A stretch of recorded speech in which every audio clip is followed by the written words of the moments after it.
In students, today we will solve exercise 8.2 of NCERT Mathematics class 8. The name of the chapter is comparing quantities. So students, start करते हैं. A man got a 10% increase in his salary. If his new salary is 1,54,000, find his original salary. बोल रहा है कि एक आदमी की salary में 10% का क्या हुआ, इंक्रीमेंट लगा. मतलब कि उसकी सैलरी 10% इंक्रीज हो गई. If his new salary is 1,54,000, find his original salary. अब उसकी नई सैलरी इतनी हो गई है इंक्रीज होने के बाद, फाइंड हिज ओरिजिनल सैलरी. तो उसकी शुरुआत में कितनी सैलरी थी ये बताइए. तो स्टूडेंट्स, इस टाइप के क्वेश्चन करने के लिए आपको थोड़ा सा अपना ना पहले कॉन्सेप्ट क्लियर होना चाहिए. मैं आपको एक एग्जांपल देता हूँ इससे रिलेटेड. उसके बाद उस एग्जांपल को इससे हम क्या करेंगे, रिलेट करेंगे. जैसे कि आप सुन रहे होंगे कंपेयरिंग क्वांटिटी, यहाँ कंपेयर करेंगे हम उससे और समझेंगे कि कैसे इस टाइप के क्वेश्चंस को सॉल्व किया जाता है. ठीक है, तो आपको ध्यान से देखना है वीडियो और समझना है. मैं अपनी तरफ से एक एग्जांपल दे रहा हूँ आपको. मान लीजिए किसी पर्सन की ओरिजिनल सैलरी, या हम इसे इनिशियल सैलरी भी बोल सकते हैं, मतलब शुरुआत में, ठीक है ना, जो पहले रही होगी. मान लीजिए वो 1000 रुपीज़ किसी आदमी की है. ठीक है, इस क्वेश्चन से कोई मतलब नहीं है इसका. अब मैं आपको एक नया क्वेश्चन दे रहा हूँ, इससे आप मैच मत करिए अभी डिजिट्स को. ठीक है ना, फिलहाल मैं इसको अभी बता रहा हूँ, आपको बाद में इससे बाद में रिलेट कराऊंगा जब आप पूरा समझ जाएंगे. ओरिजिनल सैलरी कितनी है पर्सन की, 1000.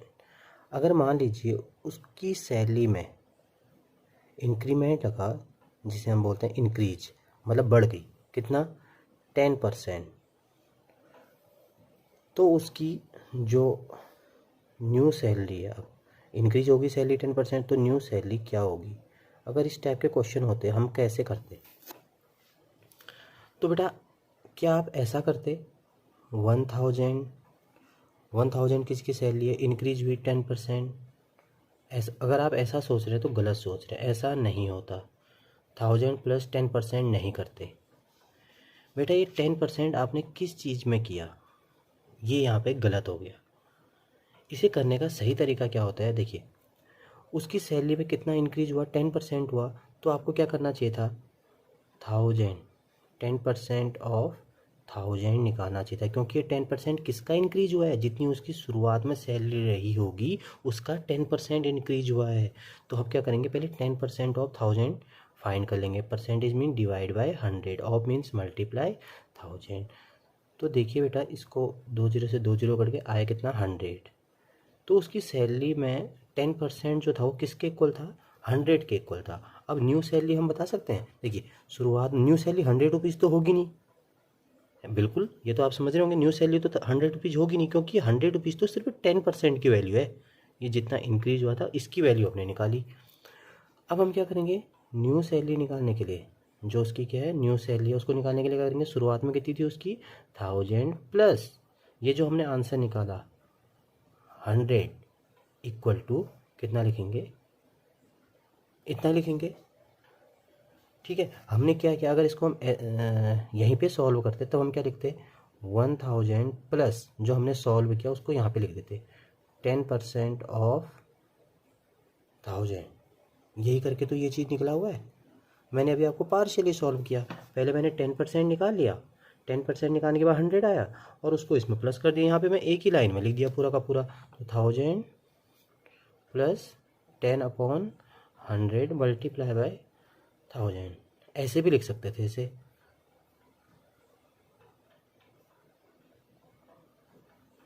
ऐसा आ जाता. मतलब या तो आप क्या कर लो, पहले 10% ऑफ 1000 निकाल लेते, उसके बाद जो आंसर आता उसको प्लस किस में कर देते, जो उसकी शुरुआत में सैलरी थी.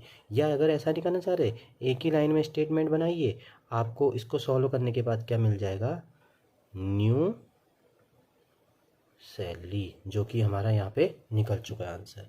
अब देखिए इस क्वेश्चन को इससे रिलेट कैसे करना है. देखिए इस क्वेश्चन में क्या क्या मिसिंग है, इस क्वेश्चन में ये चीज़ मिसिंग है,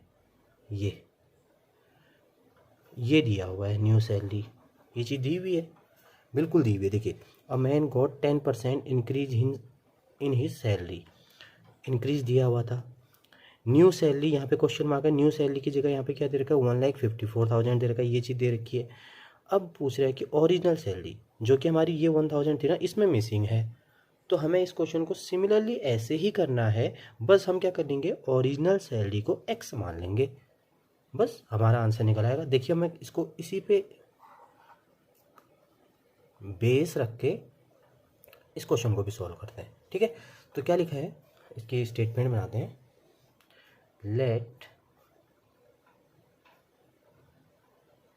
ओरिजिनल सैलरी, अब ये दिया नहीं है तो क्या कर लेंगे x, ठीक है ना, x है।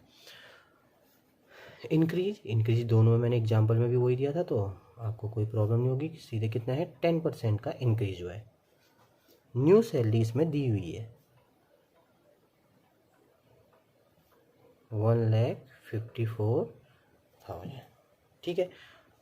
सो अकॉर्डिंग टू क्वेश्चन, अब देखिए बेटा, लेट ओरिजिनल सैलरी, अगर उसकी मान लीजिए ओरिजिनल सैलरी अगर x है तो x में कितना परसेंट का इंक्रीज हुआ है, 10% ऑफ x। ये करने के बाद 1,54,000 चेक कर लीजिए अच्छे से, ये देखिए यहाँ पे 1000 माना था, यहाँ पे 1000 लिख दिया, 10% ऑफ 1000 लिखा था, उसके बाद न्यू सैलरी मिल गई थी। इस क्वेश्चन में ये 1000 मिसिंग है, इसकी जगह देखिए यहाँ पे x लिखा हुआ है, बाकी ऐसे दिख रहा होगा। यहाँ पे देखिए 10% ऑफ, यहाँ पे x आ गया होगा। न्यू सैलरी पहले से ही पता है इस क्वेश्चन में, तो 1,54,000 हो गया है। तो सिमिलरली हमने उसी तरह से क्वेश्चन किया, बस यहाँ पे क्या चेंजेज हैं, यहाँ पे 1,54,000 दे दिया गया है, यहाँ पे क्या दिया था मैंने आपको मैंने 1000 दिया हुआ था। करने का तरीका वही रहता है, ठीक है। तो हम यहाँ पे क्या करेंगे, अब देखिए इसको मान लीजिए उसकी शुरुआत में थी x प्लस, अब देखिए 10%, 10/100 multiply by x equal to 1,54,000, ठीक है। अब इसको सॉल्व किया जा सकता है, तो क्या लिख सकते हैं हम, x plus 1/10x equal to 1,54,000, ठीक है। अब इसे यहाँ पर देखिए बार बार लाइन ऐड हो रही है, इतना लंबा है नहीं ये। 1 मल्टीप्लाई बाय एक्स कितना हो गया, x हो गया यहाँ पे। अब देखिए बेटा यहाँ पे एलसीएम ले लेते हैं, अगर इनका एलसीएम ले तो कितना आ जाएगा 10, तो 1 की टेबल में 10 पे आता है, तो कितना आ जाएगा आपका, क्रॉस मल्टीप्लाई कर दीजिए, 10x प्लस 10 की टेबल में 10 1 पे आ गया, तो कितना आ गया 1 multiply by x equal to 1,54,000। LCM लेना आता होगा आपको। यहाँ पे देखिए 1 की टेबल में 10 कहाँ पे है, 10 पे, तो 10 से मल्टीप्लाई किया x को, 10x आ गया। 10 की टेबल पर 10 कहाँ पे आता है, 1 पे, तो 1 से मल्टीप्लाई किया x को, तो 1x, और 1x मतलब कि x, ठीक है। अब देखिए इसको सॉल्व कर दीजिए तो कितना आया, 11x/10 इक्वल टू 1,54,000, ठीक है। इसके नीचे 1 लगा लीजिए, क्रॉस मल्टीप्लाई कर लेते हैं। अगर क्रॉस मल्टीप्लाई कीजिएंगे तो यहाँ पे क्या आएगा, 11x से 1 मल्टीप्लाई होगा तो क्या आएगा 11x, और यहाँ पे क्या आ जाएगा, एक जीरो और आ जाएगा क्योंकि इससे मल्टीप्लाई होगा ये, ठीक है। चलिए मैं पूरा लिख लेता हूँ एक बार, ठीक है। ये 10 से मल्टीप्लाई, यहाँ तो लिखने की ज़रूरत नहीं क्योंकि 11x मल्टीप्लाई बाय 1 11x ही आएगा। 11x equal to 1 2 3 4। अब x क्या हो जाएगा, ये 11 किस में जाएगा, डिवाइड में,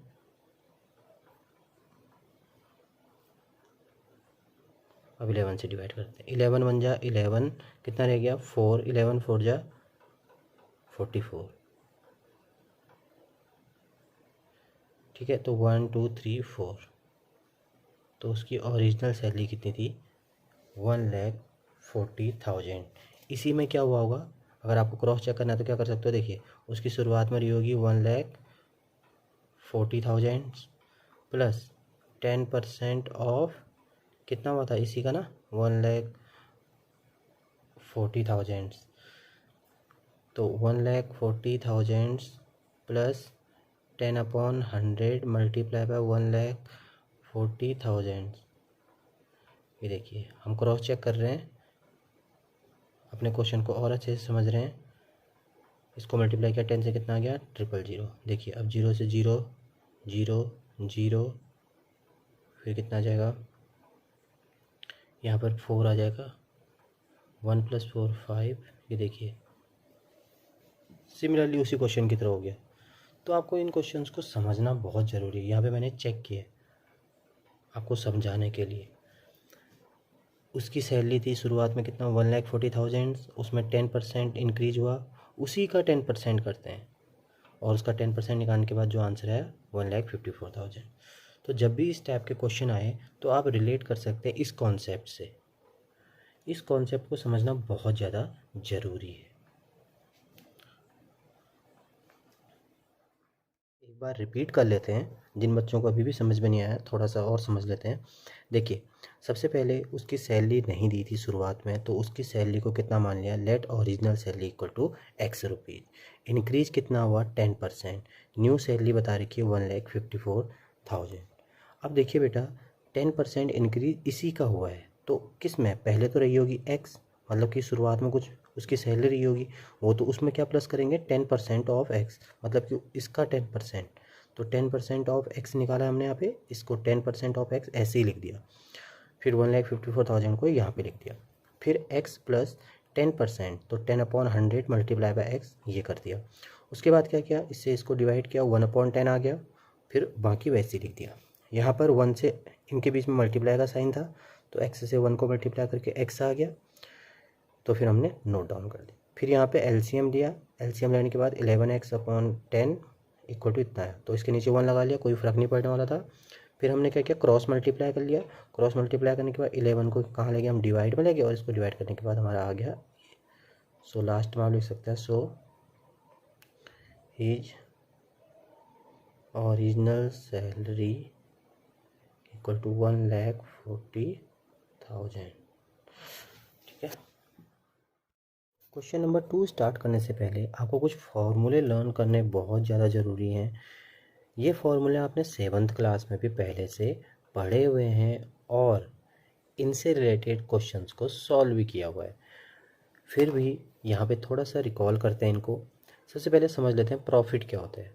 profit means SP minus CP होता है। SP means selling price, CP means cost price. कब होगा प्रॉफिट, मान लीजिए अगर किसी बुक का कॉस्ट प्राइस 200 रुपीज़ है, किसी ने एक बुक खरीदी और कितने में खरीदी 200 रुपीज़ में। अब उसने बहुत अच्छी बुक थी और सेलिंग प्राइस उसने कितने में कर दिया 250, उसने सेल कितने में कर दी 250। तो हम क्या करेंगे, प्रॉफिट कब होगा, प्रॉफिट SP माइनस CP, इसमें से इसको माइनस करेंगे 50 आ जाएगा। यही चीज़ यहाँ पे फॉर्मूला लिखा हुआ है। लॉस कब होता है, मान लीजिए एक बुक थी, वो थी 200 और वो पढ़ ली, लेकिन उसमें कुछ इतना ज़्यादा भी था नहीं जो उसको इंटरेस्टिंग लगता या दूसरे को लगता, लेकिन उसको बेचनी थी। तो उसने कहा कि चलो मैं थोड़ा रेट कम कर देता हूँ और इसे बेच देता हूँ। अगर मान लीजिए सेलिंग प्राइस उसका 100 रुपीज़ था, तो उसमें उसको क्या हो जाएगा, लॉस हो जाएगा। तो लॉस मतलब क्या होगा, CP माइनस SP। तो CP कितना है 200 माइनस 100, यहाँ पे कितना हो जाता है 100 रुपीज़ का लॉस हो जाता। तो लॉस का क्या फॉर्मूला है, CP माइनस SP। अब देखिए बेटा, हम जितने भी क्वेश्चन करेंगे 8.2 के, सिर्फ प्रॉफिट परसेंट और लॉस परसेंट का एक ही फॉर्मूला सीखेंगे और उसको अच्छे से समझेंगे, उसी से रिलेटेड हम क्वेश्चन करेंगे। हम एक भी एक्स्ट्रा फार्मूला आपको नहीं बताएंगे जिससे आपको बर्डन लगे। एक ही कॉन्सेप्ट पे चलेंगे। हो सकता है कैलकुलेशन थोड़ी सी लॉन्ग हो जाए, लेकिन आपको कॉन्सेप्ट बहुत अच्छे से समझ में आने वाला है। ठीक है। प्रॉफिट परसेंट का फॉर्मूला होता है SP minus CP upon CP multiply by 100। Loss percent का फॉर्मूला होता है CP minus SP upon CP multiply by 100। कुछ लोग यहाँ पे SP माइनस CP की जगह प्रॉफिट लिख देते हैं। वो क्या लिख देते हैं, ये फॉर्मूला लिख देते हैं। मैं लिख देता हूँ यहाँ पे profit percent equal to profit upon CP multiply by 100। और यहाँ पे लॉस परसेंट में जैसा कि आप देख पा रहे हैं CP माइनस SP यहाँ पे लिखा हुआ है मैंने, loss upon CP multiply by 100 ये लिख देते हैं। तो हम सिर्फ इस फॉर्मूले पे काम करेंगे। आपको भी इसी से करना है, समझ में आ जाएगा आपको, सारे क्वेश्चन इसी से हो जाएंगे। इसमें ज़्यादा करने की ज़रूरत नहीं है, इससे आपको थोड़ा लेंथी होगा कहीं कहीं पे कुछ बच्चे सोचते हैं कि ये बहुत ज़्यादा ईजी है, लेकिन आप इस पे रहिए, ये बेसिक फार्मूला है और ये सारे क्वेश्चंस की है, ठीक है। तो ये तो हो गया प्रॉफिट परसेंट का फॉर्मूला, ये हो गया लॉस परसेंट का फॉर्मूला। हमेशा सीपी नीचे रहता है, चाहे लॉस हो चाहे प्रॉफिट हो, ठीक है। मल्टीप्लाई बाय 100 करेंगे क्योंकि परसेंट में कन्वर्ट होता है, ठीक है। अब ये तो था फॉर्मूला किसका, प्रॉफिट परसेंट और लॉस परसेंट। एक होता है इंक्रीज परसेंट, इंक्रीज परसेंट, और एक होता है डिक्रीज परसेंट, डिक्रीज परसेंट। बेटा ये दो चीज़ जो हैं ये यही है। देखिए बेटा, कभी कभी हम मैथमेटिक्स में ना, मैंने अभी ये बोला कि एक बुक को ख़रीदा मैंने 200 रुपीज़ में और सेल किया कितने में, 100 रुपीज़ में। यहाँ पे तो मैंने क्या किया, सेलिंग की और बाइंग की, यहाँ पे इसको ख़रीदा भी और इसको बेचा भी। मान लीजिए एक कंपनी में आप गए और आपने किसी चीज़ का, एक वॉच थी और मान लीजिए आप 2019 में वहाँ गए, 2019 में गए और वॉच का प्राइस पूछा आपने 2000, और 2020 में दोबारा गए, आपने उस साल ख़रीदा नहीं, और आप गए और उसने बोला कि अब ये 2500 की है, आपने अभी भी परचेज नहीं किया, तो क्या यहाँ पे सेलिंग और बाइंग हुई? नहीं हुई। मैंने कहा आप वॉच देखने गए थे 2019 में वॉच के शोरूम में या कहीं कंपनी में गए, कुछ भी करे, तो वहाँ आपने इसका प्राइस पूछा कितना था, 2000 रुपीज़ था। अब 2020 में दोबारा गए आप, उस साल आपने ख़रीदा नहीं, 2020 में गए और आपने देखा कि 2500 इसका रेट बता रहे हैं, आपने फिर भी नहीं ख़रीदा और घर आ गया। तो यहाँ पर प्रॉफिट परसेंट या लॉस परसेंट बोलूँ तो फिर ये भी तो अच्छा नहीं रहेगा, क्योंकि यहाँ पे मैंने ना तो ख़रीदा है ना बेचा है, मैंने तो जस्ट रेट पूछा है। तो यहाँ पे इंक्रीज हुआ इतना तो मुझे पता चल गया, क्योंकि इंक्रीज परसेंट लगेगा ना, क्योंकि यहाँ पे 2000 था 2500 हो गया। तो उसका फॉर्मूला कैसे बनाया जाए, तो उसका फॉर्मूला क्या होता है, फाइनल माइनस इनिशियल। फाइनल के आगे अगर प्राइस लिखा हुआ है तो प्राइस, क्वांटिटी लिखा है तो क्वांटिटी, जो भी चीज़ लिखा है फाइनल के आगे वो लगा दीजिए। इसलिए मैं फाइनल लिख देता हूँ यहाँ पे, फाइनल माइनस इनिशियल, मतलब कि शुरुआत में, और हमेशा इनिशियल से डिवाइड करते हैं, मल्टीप्लाई बाय 100। और यहाँ पर भी डिक्रीज परसेंट में क्या हो जाएगा, initial minus final upon initial multiply by 100। अब मैं आपको एक बड़े मज़े की चीज़ बताता हूँ, ये फॉर्मूला कोई अलग फॉर्मूला नहीं, ये यही है, बहुत हद तक ये यही है। सिर्फ एसपी की जगह फाइनल लिख दिया है, सीपी की जगह इनिशियल लिख दिया है, सीपी की जगह इनिशियल लिख दिया है, यहाँ देखिए सीपी की जगह इनिशियल लिख दिया है, एसपी की जगह फाइनल लिख दिया है, सीपी की जगह इनिशियल लिख दिया है। अब मैं कैसे बोल रहा हूँ कि ये दोनों चीज़ें फिर एक है, ये भी तो एक क्वेश्चन यहाँ पे उठता है।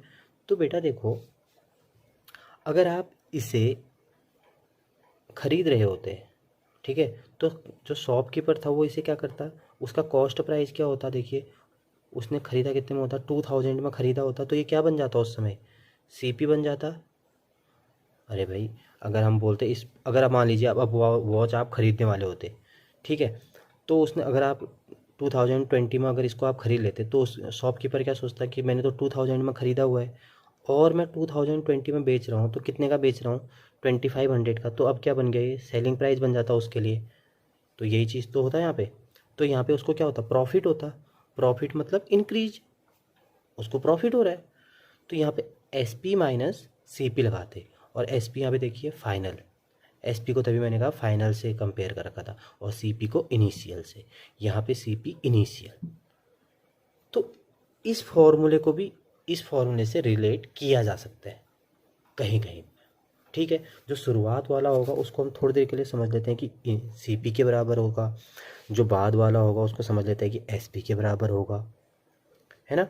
तो ये इंक्रीज परसेंट और डिक्रीज परसेंट भी प्रॉफिट परसेंट और लॉस परसेंट से मिलता जुलता ही है, बस एस पी और सी पी की जगह वर्ड चेंज कर दिए गए हैं। एस पी मतलब फाइनल, क्योंकि जब सेलिंग हो जाती है तो फाइनल हो जाता है ना, फाइनल निपट जाता है वो चीज़। और CP मतलब इनिशियल, मतलब कि शुरुआत में अभी प्राइस खरीदा हुआ है, वही चीज़ें यहाँ पे नेम रीनेम कर रखी है। ठीक है, तो आपको ज़्यादा घबराना नहीं है, यही फॉर्मूला यहाँ पे लिखा हुआ है, यही मैं आपको समझाने की कोशिश कर रहा था। Question number 2, on Sunday 845 people went to the zoo, on Monday only 169 people went, what is the percent decrease in the people visiting the zoo on Monday. यहाँ पर देखो बेटा, 2 डेज में कंपैरिजन किया गया है जू के विजिट को लेके। हुआ क्या कि संडे को किसी जू को देखने के लिए 845 लोग गए थे और मंडे को ओनली 169 गए। तो बोला what is the percent decrease in the people visiting the zoo on Monday. Monday को पीपल जो गए थे वहाँ, उनकी परसेंटेज कितना डिक्रीज हो गया ये बताइए। तो बेटा देखिए, यहाँ पे ना ही सेलिंग हुई है, ना ही बाइंग हुई है, इसका मतलब ना ही CP दे रखा, ना ही SP दे रखा। तो हम यहाँ पे लॉस परसेंट या प्रॉफिट परसेंट का फॉर्मूला नहीं लगा सकते, अप्रोप्रिएट नहीं है। कंपैरिजन उस फॉर्मूले से ज़रूर कर सकते हैं, मैंने आपको कंपैरिजन सिखाया था, लेकिन हम डायरेक्ट यहाँ पे लॉस परसेंट नहीं लिखेंगे, इसलिए हम डिक्रीज परसेंट का फॉर्मूला लिखेंगे। तो क्या दिया हुआ है पहले तो वो लिख लेते हैं, people went to the zoo on Sunday equal to कितना, 845। आप इसे इनिशियल डे भी लिख सकते हैं, शुरुआत का दिन, क्योंकि संडे 2 दिन के बीच में कंपैरिजन हो रहा है, तो संडे और एक मंडे, तो संडे को मान लिया हमने शुरुआत का पहला दिन। पहला दिन मतलब कि initial day. People went to zoo on Monday, Monday को मान लीजिए फाइनल डे, क्योंकि 2 ही दिन है यहाँ पे, एक पहला दिन और दूसरा दिन, उनके बीच में ही कंपैरिजन हो रखा 169। तो डिक्रीज परसेंट का फॉर्मूला,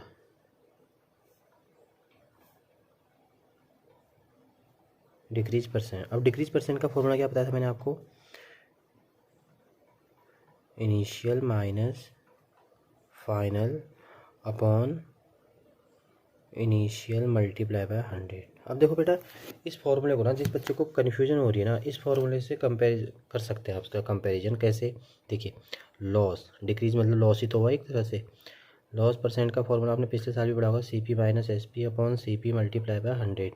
CP उसको बोलते हैं जो पहला होता है, जो पहले जिसमें परचेजिंग की होती है। तो पहला दिन 845 और फाइनल दिन जब आपकी पूरी लेन देन हो जाता है, सेलिंग हो जाती है, तब हम बोलते हैं फाइनल, इसको तभी हम फाइनल बोलते हैं। और CP हमेशा नीचे रहता है, इनिशियल वाला। तो वही चीज़ लिखी हुई है, इससे कंपैरिजन करके यहाँ पे, क्योंकि ना ही कॉस्ट प्राइस दे रखी है, ना ही सेलिंग प्राइस दे रखी है, नंबर ऑफ पीपल है, तो हम इस फॉर्मूले को लगाना अप्रोप्रिएट नहीं रहेगा, बस डिक्रीज लिख दिया गया है, बस CP और SP की जगह इनिशियल और फाइनल वर्ड को लिखा हुआ है।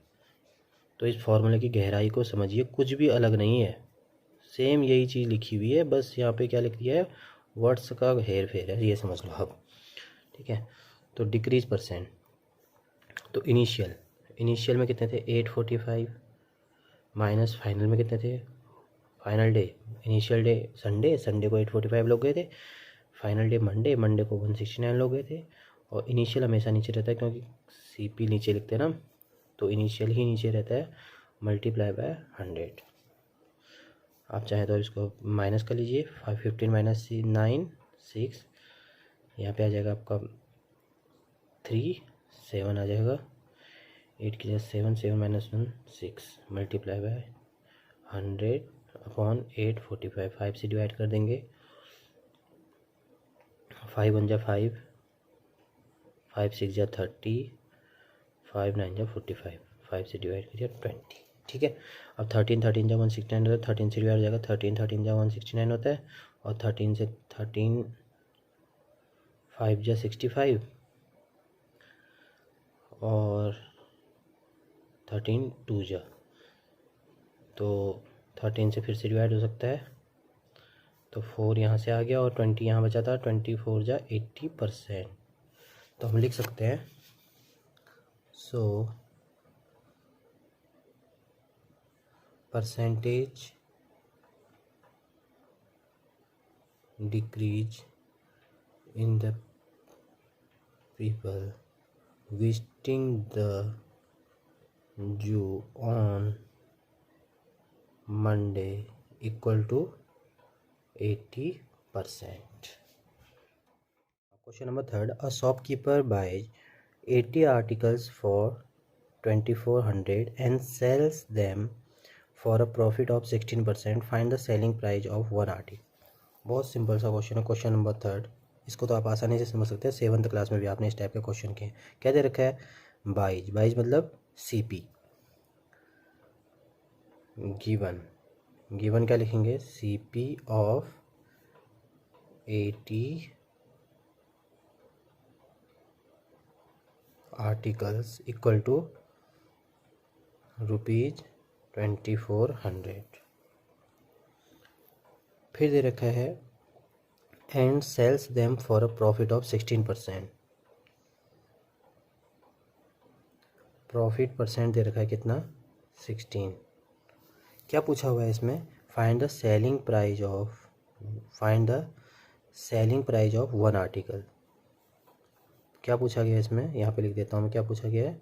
Selling price of one article, ये पूछा गया है यहाँ पे। ठीक है, तो देखो बेटा यहाँ पे प्रॉफिट परसेंट का फॉर्मूला, प्रॉफिट दे रखा है ना, प्रॉफिट परसेंट इक्वल टू 60। तो प्रॉफिट परसेंट का फॉर्मूला लगा दीजिए आप। कभी भी लॉस हुआ है तो लॉस परसेंट का फॉर्मूला लगा लीजिए, प्रॉफिट हुआ है तो प्रॉफिट परसेंट का फॉर्मूला लगा लीजिए। ठीक है, तो देखिए हम सीपी के एसपी कैसे निकालते हैं इस फॉर्मूले से। है प्रॉफिट परसेंट का फॉर्मूला क्या है? प्रॉफिट परसेंट का फॉर्मूला होता है S P minus C P upon C P multiply by 100। ये फॉर्मूला आपको याद होगा, 7th में भी आपने पढ़ा होगा, इसलिए मैं ज़्यादा फोकस नहीं कर रहा हूँ इस फॉर्मूले पे। प्रॉफिट परसेंट, तो प्रॉफिट परसेंट में आपको देखा बेटा 16 दे रखा है, प्रॉफिट परसेंट की वैल्यू 16 दे रखी है। एस पी तो हमें निकालना है। सी पी दे रखा है आपको 80 आर्टिकल्स का कितना है? 2400 अपॉन सी पी दे रखा है 2400 मल्टीप्लाई बाय 100। 2 0 से 2 0 कट जाएंगे आपके, तो कितना आ गया? 16 equal to S P minus 2400 upon 24। यहाँ पे लगा लीजिए 1।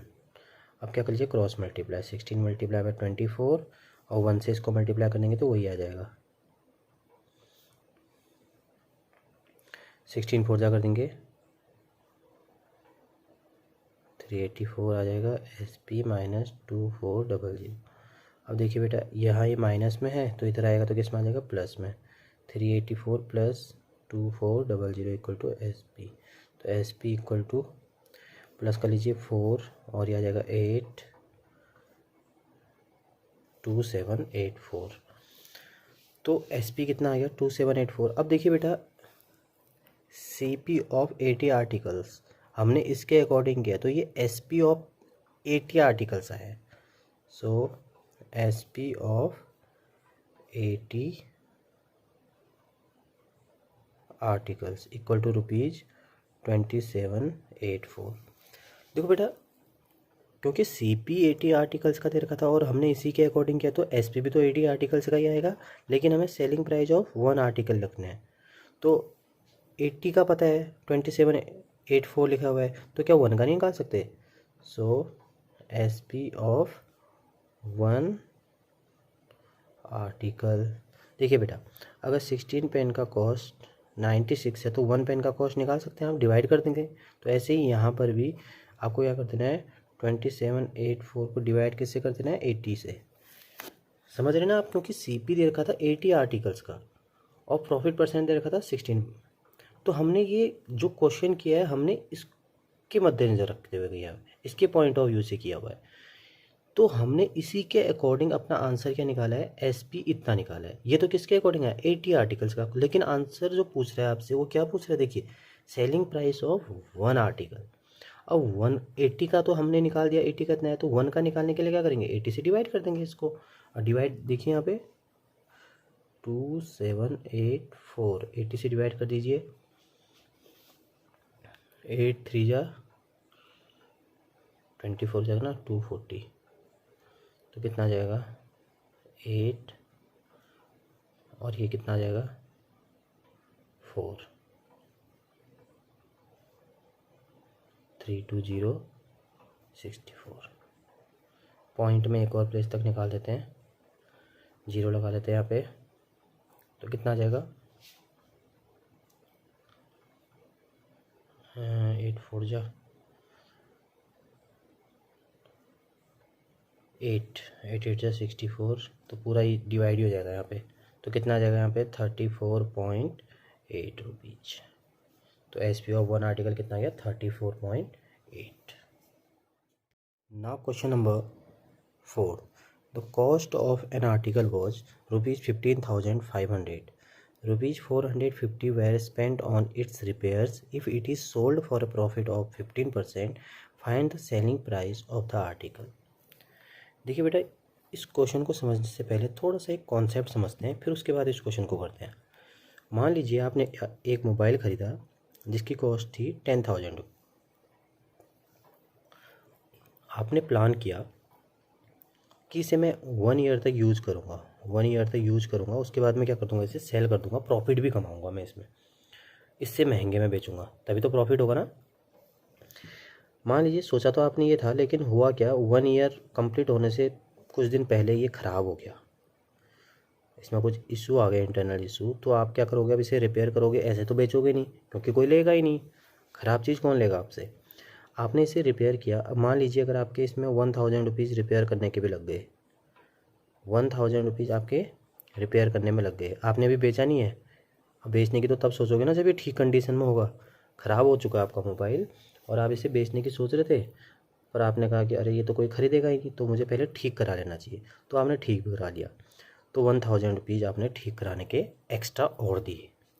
अब आप इसे बेच रहे हैं और आपने पहले ही सोच रखा था कि इसे प्रॉफिट में बेचूंगा, तो क्या आप इसे 10,500 में बेचेंगे तो क्या आपको प्रॉफिट होगा?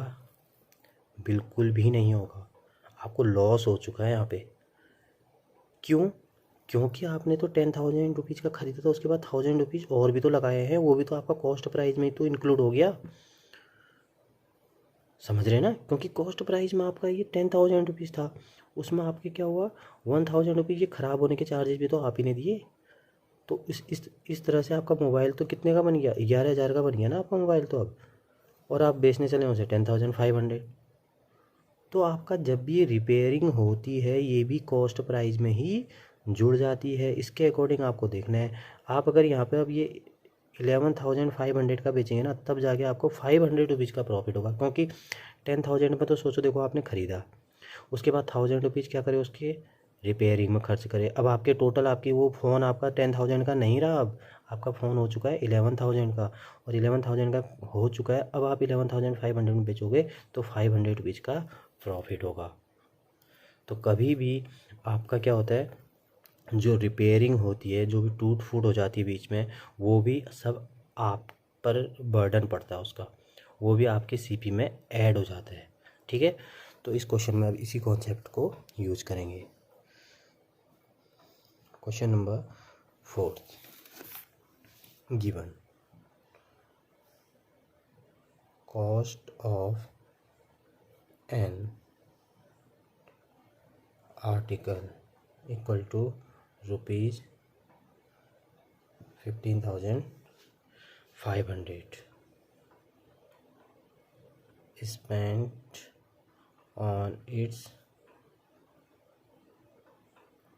रिपेयरिंग। कितने रुपीज़ हुए 450।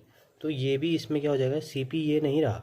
अगर किसी क्वेश्चन में कॉस्ट दे दी जाती है और उसके बाद ये कॉस्ट दे रही है ना सीपी, उसके बाद अगर रिपेयरिंग का चार्जेस दिया रहता है तो आपको इसको क्या करना पड़ता है, ऐड करना पड़ता है, क्योंकि ये सब कुछ अब क्या हो चुका है, सीपी इसका चेंज हो चुका है, इसमें ही इसको भी इंक्लूड करना होगा, जैसे कि मैंने आपको ये सिखाया था अभी। So total cost of article, जैसे इसमें आपका टोटल कॉस्ट ऑफ मोबाइल हो चुकी थी 11,000, ऐसी अब इसकी कॉस्ट कितनी होगी, इसमें इसको ऐड कर लेंगे, क्योंकि ख़राब हो चुका है तो वो भी तो आपके सर ही पड़ेगा ना, बोलते ना। ये हमारे सर पे पड़ गया 15,950, तो ये हो गया। तो अब देखिए बेटा, so total cost of article इतनी हो चुकी है। इसके बाद बोलते हैं if it is sold for a profit of 15%, profit percent दिया गया है, प्रॉफिट परसेंट कितना दिया है 15%। तो पूछ रहा है फाइंड द सेलिंग प्राइस। क्या पूछा गया है, सेलिंग प्राइस पूछा गया है, ये हमें निकालना है।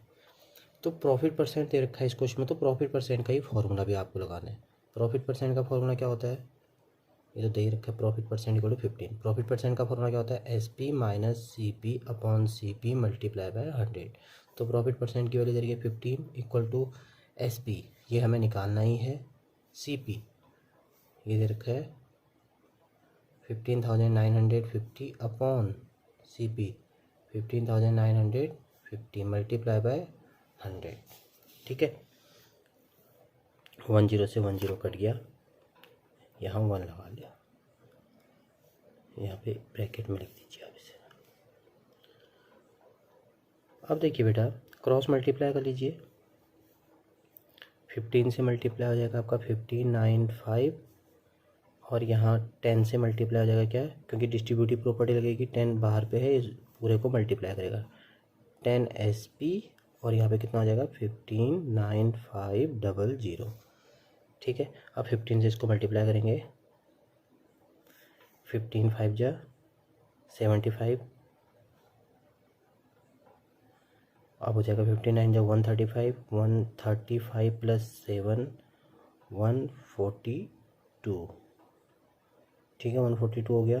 15 5 जा 75, 75 प्लस 14, 75 प्लस 10 कितना होता है 85, और 4 और रह गया तो कितना हो जाएगा 89। 15 1 जा 15, 15 और 8 23। ठीक है, 10 SP माइनस 159500। अब ये कितना हो जाएगा, ये इधर आ जाएगा, प्लस में आ जाएगा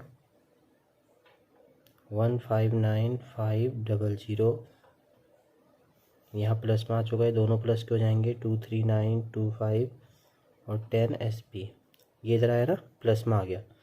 जब प्लस में होता है तो ऑर्डर चेंज कर सकते हैं, प्लस का पहले से, तो इसको ऐसा ज़रूरी नहीं कि आप सोच रहे होंगे 23925 पहले लिखा, इसको बाद में लिखना चाहिए था, ऐसा कुछ नहीं है। आप जब दोनों के प्लस के हैं तो ऑर्डर चेंज कर सकते हैं, साइन सेम रहना चाहिए। यहाँ देखिए इसका प्लस होने वाला था, प्लस है, इसका प्लस है तो प्लस ही है। प्लस कर लीजिए, 5 आ गया, 2 9 plus 5 14, 9 plus 3 12 plus 1 13, 15 plus 2 17 plus 1 18, 10 SP। तो SP कितना हो जाएगा, 10 डिवाइड में आ जाएगा 18342 अपॉन 10, तो SP इक्वल टू कितना आ जाएगा 18342.5। ये था सेलिंग प्राइस किसका, आर्टिकल का। So selling price of article equal to 18342.5 rupees. Thank you student.